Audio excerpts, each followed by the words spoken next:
Hey everyone, welcome to the Zone of Tech. I'm Daniel, and there's an upcoming Apple event this week. It's going to be pretty big, so here's what to expect from it. Enjoy.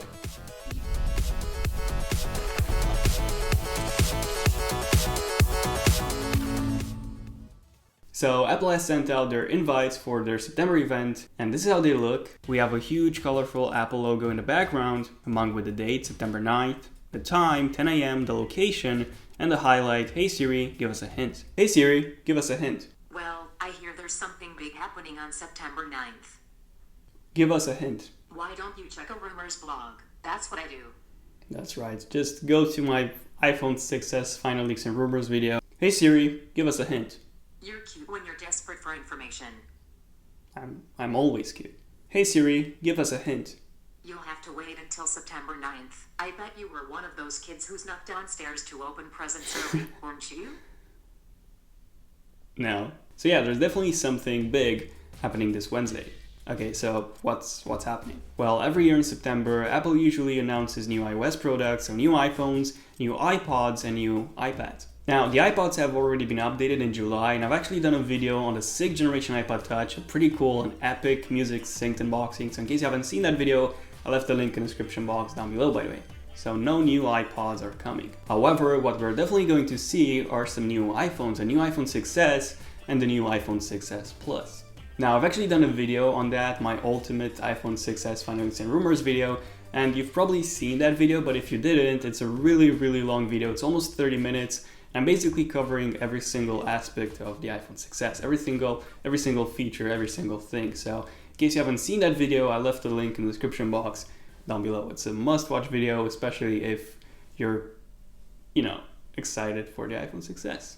Oh, and by the way, that video is currently the most viewed iPhone 6s video on the planet. That's huge. I honestly have no words for that. So thank you all for supporting that video by watching it and liking it. But long story short, the iPhone 6s will get a huge speed bump. We'll also get some improved cameras, so a 5 megapixel front-facing camera, along with a 12 megapixel back-facing camera, finally with 4K video recording, a new, stronger 7000 series aluminum, just like on the Apple Watch, so no bend gate anymore, a new and improved Touch ID, as well as the new Force Touch technology that's currently on the Apple Watch, and all the new MacBooks. Now, going back to the invites, Apple has always given us small hints regarding what they're going to announce at their event, and this time is no different. So if you look closely at the invite, the leaf from the Apple logo looks like the tip of a pen pressing down, and the colorful waves, those come from the redesigned Siri in iOS 9, and altogether hint at Force Touch and Siri being the main attractions of this event.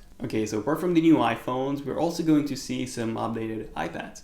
So first off, we're going to see an update in the iPad mini lineup. So the iPad mini 3 is going to be replaced by the iPad mini 4. And the iPad mini 4 is finally going to have the thinness of the iPad Air 2, so it's going to be a lot thinner than the previous gen or the current gen. It's also going to feature the Apple A8 CPU as well as 1GB of RAM. So the iPad mini 4 is basically going to be a smaller version of the iPad Air 2. The iPad mini 3 was really bad. It was essentially an iPad mini 2 with a Touch ID, and that was basically it, and with a brand new color. I've done a review video on that, and I'll have the link down below, by the way, in case you're curious. And the iPad mini 4 is actually going to be a pretty big improvement. So brand new design, a better display, so better contrast, a laminated display finally, better CPU, Apple A8, more RAM, and yeah, it's actually going to be a pretty good purchase.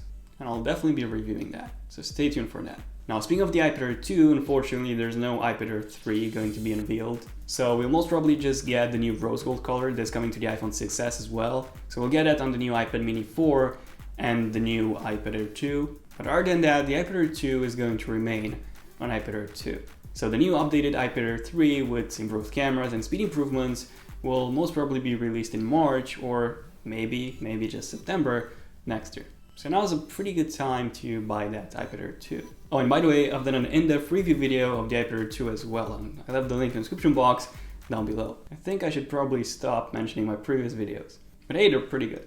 Now, besides the brand new iPad mini 4, there's actually going to be a brand new iPad that's going to be unveiled. It's been tested for the past 2 years now, and is going to be called, well, the iPad Pro. Yeah. And the iPad Pro is essentially going to be a larger version of the iPad Air 2. So a 12-inch iPad Air 2 with dual front stereo speakers, a high-resolution display, and it will also come with a Force Touch-based stylus. Now, Apple has always been against styluses and large-screen devices. Well, at least Steve Jobs was. What are you gonna do? Oh, a stylus, right? We're gonna use a stylus. No. Who wants a stylus? Yuck. But an iPad Pro has been in the works for quite some time now, and Apple is apparently ready to enter the large tablet department. So this iPad Pro will be focused towards professional users, so it will come with the Apple A9X chip, or something which is much more powerful than the A8X. True multitasking and dual window view were recently introduced with iOS 9 on the iPads, and on a larger device, on a 12-inch device, this definitely makes sense, but the question is, would you actually use a 12-inch tablet for professional purposes like photo editing, video editing? Would you use a 12-inch tablet? Let me know in the comment section down below. I personally wouldn't. Just because having a keyboard gives you much more flexibility and speed. And the new MacBook, by the way, it's really thin, but the performance is pretty bad. And by the way, performance video of that is coming pretty soon, so definitely stay tuned for that. But a thinner device is, and especially if you don't have any fans cooling that system, well, the performance will be pretty bad. And with the new MacBook, I even have trouble editing 1080p video, and the new iPad Pro will most probably be weaker than the MacBook. So in the end, I'm not exactly sure what the new iPad Pro would be for. I know, we'll have to wait and see on Wednesday.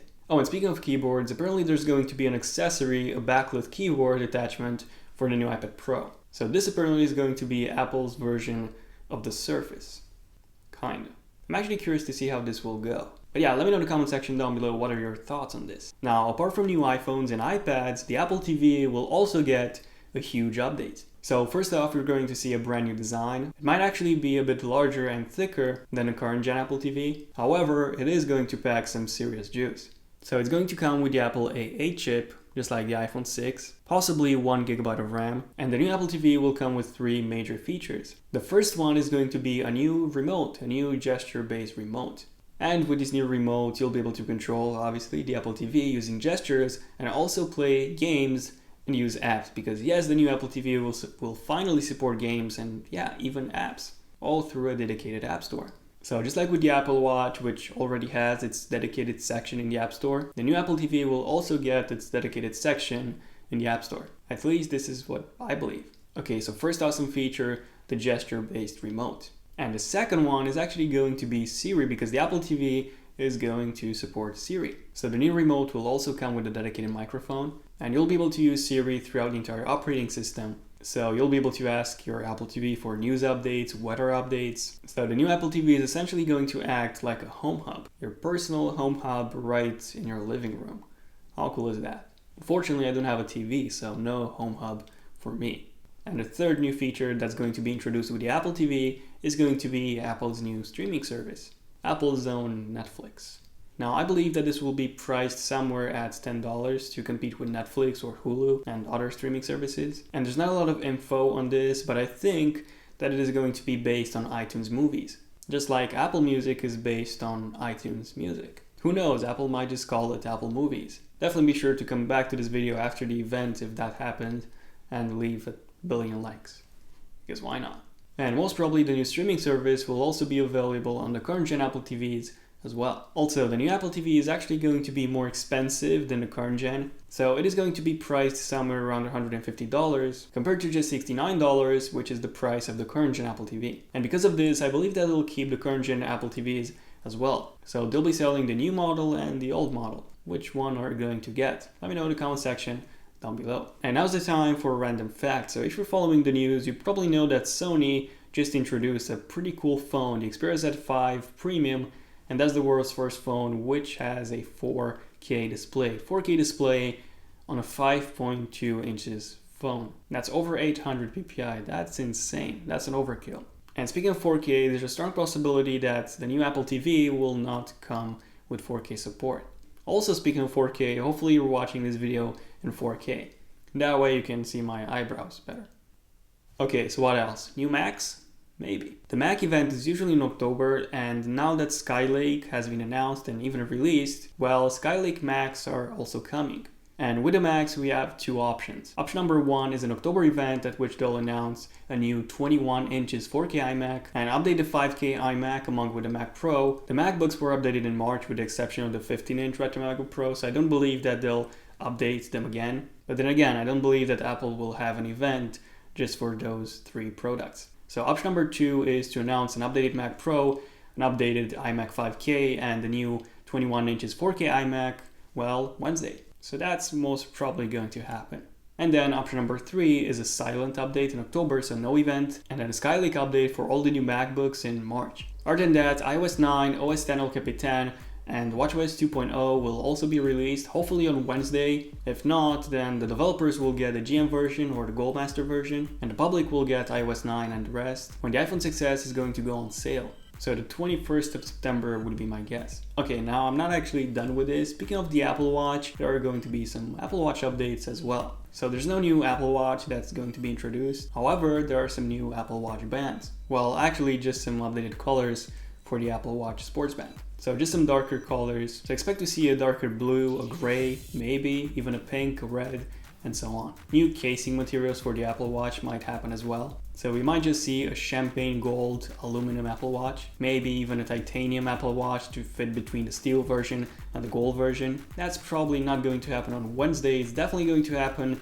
probably at the next Apple Watch event. What's definitely going to happen are the new sport bands, and that's most probably it. I think probably is my favorite word, probably. Also, going back to iOS 9, iOS 9.1 might make an appearance, and the main feature of iOS 9.1 is going to be HomeKit. So in case you don't know, HomeKit is basically an app that lets you control all your smart appliances. So with that, you can turn off the lights, you can turn on the heat, lock the doors, and so on, everything from just your smartphone. Obviously, as long as they're Wi-Fi enabled. And the HomeKit app is essentially going to act like the HealthKit app. So it is going to grab data from all third-party apps, such as Philips Hue, Nest, and so on. Pretty cool.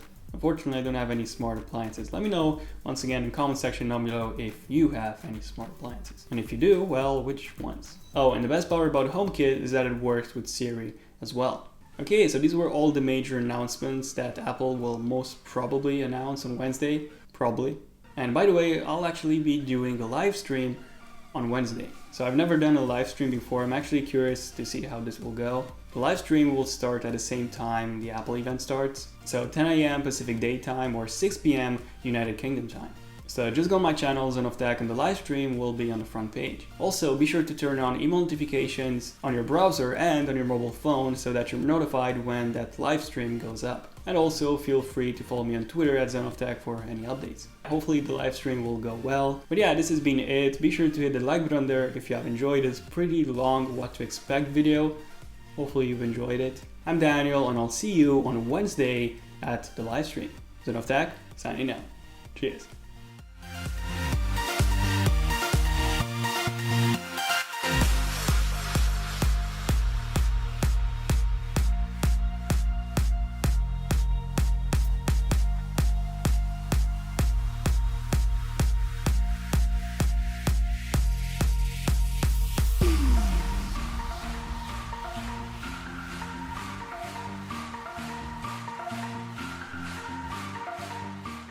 Give us a hint.